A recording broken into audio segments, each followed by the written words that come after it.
नमस्कार। आज का हमारा वीडियो कवित्त छंद का है। कवित्त छंद जो अपने आप में एक वर्णिक छंद है। वर्णिक छंद का मतलब हुआ इसमें वर्णों की ही गिनती की जाती है। कुल मिलाकर के यहाँ 31 वर्ण होते हैं और इनमें 16-15 पर यति होती है। कहीं कहीं विद्यार्थियों 8-8-8-7 पर भी यति देखने को मिलती है। इस तरह से इसमें 16 चरण होते हैं। पहले चरण में 8 चरण होते हैं। पहले चरण में 16 और दूसरे में 15 पर यति हो जाती है और कुल मिलाकर के 31 वर्ण हुए। और एक बात और ध्यान देने योग्य है, इसमें प्रत्येक चरण का अंतिम वर्ण जो होता है वो गुरु होता है। फिर से एक बार, वर्णिक छंद है, वर्णों की गिनती की जाती है। यहाँ हमें मात्राएं नहीं लगानी है, यहाँ हमें गण नहीं देखने हैं, यहाँ वर्णों की गिनती की जानी है। और कुल मिलाकर के इसमें 31 वर्ण होते हैं, 16-15 पर यति होते हुए, और कहीं कहीं हमें 8-8-8-7 पर भी यति देखने को मिलेगी। अंतिम वर्ण का गुरु होना आवश्यक है।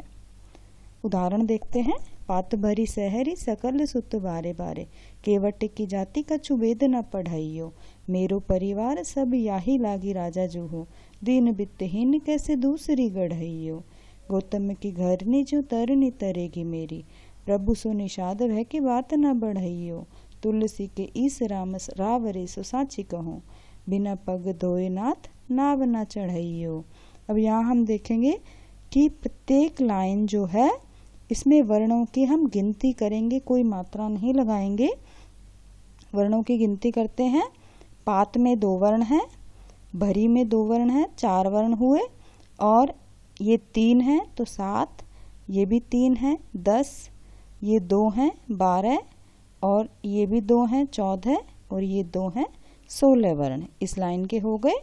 अगली लाइन में देखते हैं, ये 3 और ये 4 हो गए, ये दोनों हो गए 6, 6 और 2 8, 8 और 2 10, और ये 1 11, 11 के बाद ये 4 है 15। इस प्रकार से इस लाइन में 16, इस लाइन में 15, कुल मिलाकर के 31 वर्ण। यहाँ हमें वर्णों की गिनती करनी है, कोई मात्राएं नहीं लगानी हैं। एक बार यहाँ भी देख लेते हैं।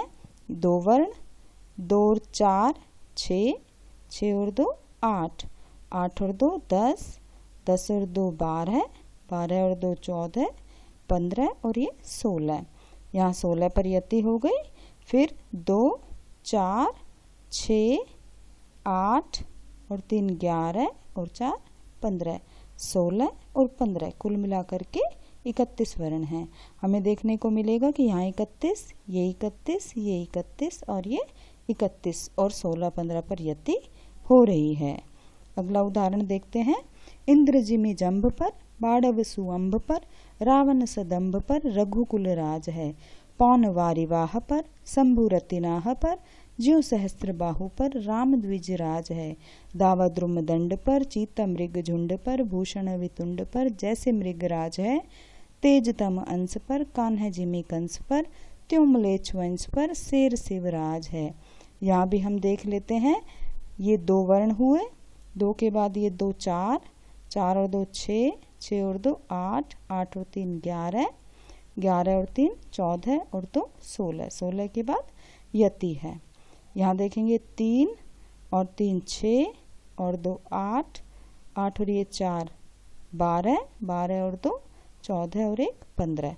इस लाइन में 16 थे, इस लाइन में 15, कुल मिलाकर के ये 31 वर्ण हुए। यहाँ पे भी हम देखते हैं, कुल मिलाकर के 16 वर्ण हैं। इसको गिन लेते हैं। ये 1 वर्ण माना जाएगा, फिर ये 1, ये 1, ये दोनों मिलाकर के 1, ये अकेला। तो इस तरह से 1 2 3 4 और ये 2 6, 2 8, 2 10 और 4 14 और 1 15। इसमें 16 और इसमें 15, और इनमें गिनती में कोई दिक्कत नहीं आएगी। यहाँ एक बार देख लेते हैं कान्ह जिमि कंस पर, तो यहाँ इन दोनों की गिनती 2 में होगी, इस नए की कोई गिनती नहीं होगी। 2 4 6 8 10 12 14 और 16, 16 वर्ण हुए। यहाँ पे ये 1 है और इनकी गिनती 3 में होगी, तो 1 और 3 4, 2 6 8 10, 4 14 और 1 15। इस तरह से 16 15 और 31 वर्ण हुए कुल मिलाकर के। यहाँ हम देख रहे हैं सब में अंतिम वर्ण जो है वो गुरु है। यहाँ पे भी देखें, यहाँ पे भी ये गुरु है और ये भी गुरु है। अगला उदाहरण जो भूषण का कवित्त है, बहुत जाना माना। ऊंचे घोर मंदिर के अंदर रहन वारी, ऊंचे घोर मंदिर के अंदर रहती है। कंदमूल भोग करें, कंदमूल भोग करें।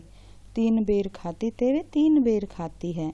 भूषण शिथिल अंग, भूषण शिथिल अंग। विजन डुलाती तेवे विजन डुलाती हैं।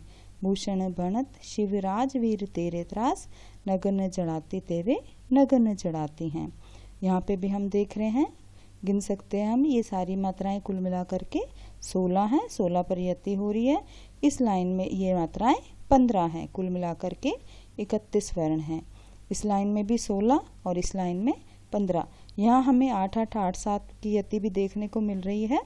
यहाँ पे 2 4 6 7 और 8 पर यति है। फिर ये 8 पर यति है और यहाँ पे देखेंगे तो यहाँ पे भी 8 पर यति है। तो इस तरह से 8 8 8 और 7 कुल मिलाकर के होंगे 31 वर्ण ही, और 16 15 पर या 8 8 8 7 पर यति होगी। अंतिम वर्ण हम देख रहे हैं सब में, ये भी गुरु है, ये गुरु है, ये भी गुरु है और ये भी गुरु है। इस तरह से ये कवित्त छंद का एक अच्छा उदाहरण है।